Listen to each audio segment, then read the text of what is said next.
Salom, keldingmi? Ha, keldim. Jinnivoyim, yig'layapsanmi? Nega yig'layapsan? Qanday kulay? Axir xayrlashgan keldim-u.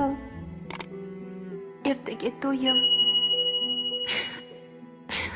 Ertadan sizni boshqa ko'rmayman. Ko'rsam ham gaplasha olmayman. Tushunyapsizmi? O'zi nima bo'lyapti, tushunyapsizmi? Qanday yig'lamay? Iloji bormi yig'lamaslikni? Garchi xayrlashayotgan bo'lsak ham, sendan oxirgi iltimos. Kulib xayrlashgan, toki seni eslaganda doim tabassum bilan eslay. Qani jilmaychi, qani. Xo'p, mana. Hatto kulgularingda ham yig'i aralash. Bilasanmi? Har doim ham biz xohlaganday bo'lavermaydi. Mendan nafratlanishing mumkin. To'g'ri, baxtli bo'lishimizga 2 qadam qolgandi. Lekin shu 2 qadamni bosish uchun 2 akamni tepalab o'tishim kerak edi. Bilarding, meni bir emas 2 akam bor. Akalarimni tepalab, ulardan oldin senga uylanganni vijdonim yo'l qo'ymaydi. O'qishim ham tugamagan. Akalarim meni o'qitaman deb uylanishmadi. Rossiyada musofirchilikda ishlab, ukam bizday qiynalmasin, noni butun bo'lsin deb topgan pulini kontraktimga to'lasa-yu, ularni tepalab uylansam, ko'zlariga qanday qarayman? Sen esa uydagilaring kutishmasdi. Yo'q, men ularni aslo akalarimni va ota-onangni ayblamayman. Ular bir sabab xolos. Ular faqat seni baxtli bo'lishingni xohlashadi, hamma ota-onalar kabi. Menga bir narsani tushuntirib bering. O'zi bizga nima bo'ldi? Axir hammasi yaxshi edi. Qanday sabab borki xayrlashyapmiz? Men hamma narsaga tayyor edim. Hatto ota-onamni ko'ndira olardim. Nega qo'rqoqlik qildingiz? Kurashmay taslim bo'ldingiz. Yo'syamasmidingiz? Ayting, aybim nima? Aslida birga bo'lish peshonamizga yozilmagan. O'zingni esa hech kim ayblama. Seni aybing faqat bitta aybing bor. U ham bo'lsa, onang seni go'zal tuqqan. Mana bu daraxtga qara. Ana sarg'aygan bargni ko'ryapsanmi? U ham daraxtga sodiq qolmay, uzilib yerga tushdi. Bu tabiat qonuni. Shu kabi hayotimizda ham biz istamagan qonunlar bor. Siz akalaringizni o'ylaysiz-ku. Menichi? Meni o'ylamadingizmi? O'ylamadingizsa, yana shoirlarda gapirishingizni-chi?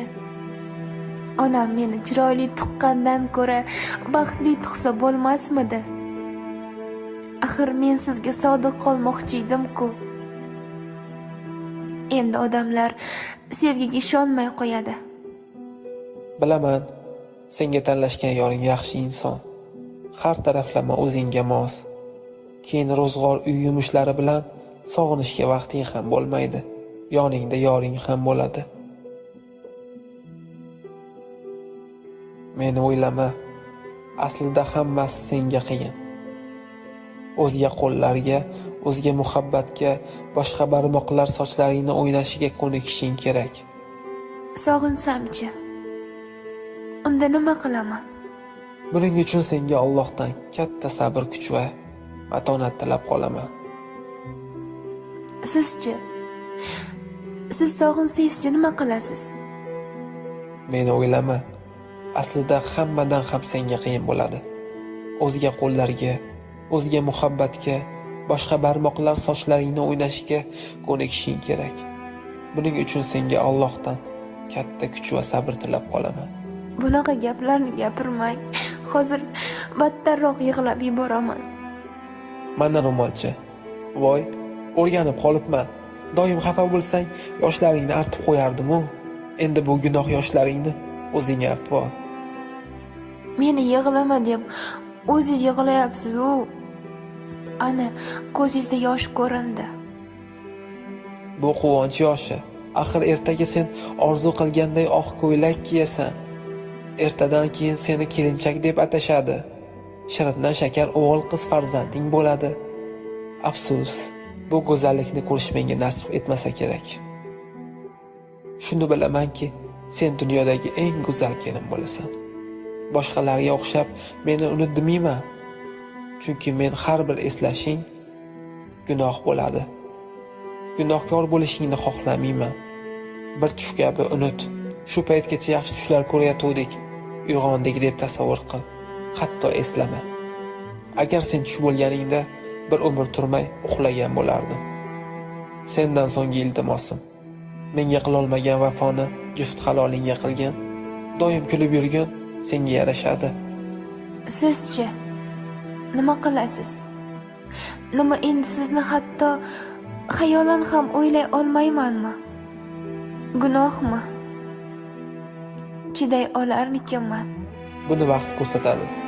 Biz sevdik, sevildik. Demak, baxtli bo'lishga haqqimiz bor. Haqlimiz ham, baxtli bo'lamiz ham. Menga bir narsa taskin beradi. Bizda baxtli kunlar bo'lgan. Eslasak arzigulik xotiralarimiz bor. Sizdan ham iltimos. Siz ham tezroq uylaning. Faqat mendan chiroyliroq, vafoliroq bo'lsin. Doim sizga g'amxo'rlik qilib, mehriboningiz bo'lsin.